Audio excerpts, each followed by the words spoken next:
nombre es Gilberto Lara, soy profesor asistente en nuestro programa de Maestría Bicultural y Bilingüe. Les invitamos a todos ustedes que apliquen y se matriculen a nuestro programa.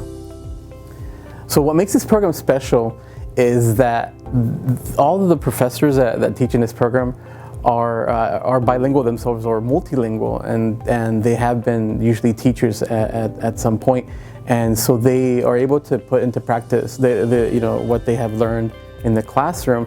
But they bring that experience, and then what also makes it unique is that we try to build a community of humanizing our students and almost like a family structure as well. And that I think is at the heart of it, and a big part of it as well is that we have a really strong social justice and critical pedagogy orientation towards the program, and I think that comes through to our students, and that's really the philosophy of the department, and we all share that alike.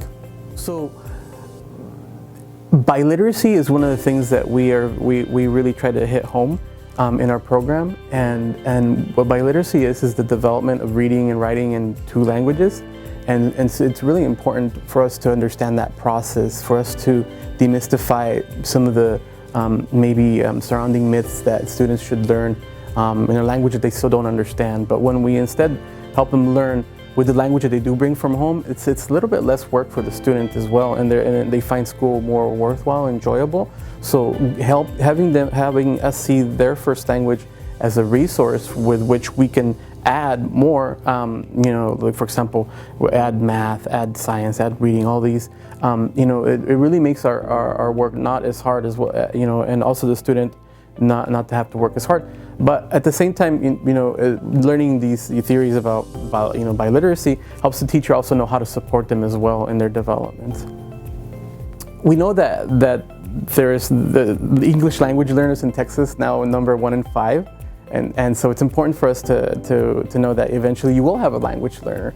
But in addition to that, it's also good to be able to know and understand how the policies that come into effect each time around. For example, we had No Child Left Behind a while back. Now we have ESSA, and so it's important for us to understand how those changes affect in the classroom, and so how that theory translates into the classroom as well.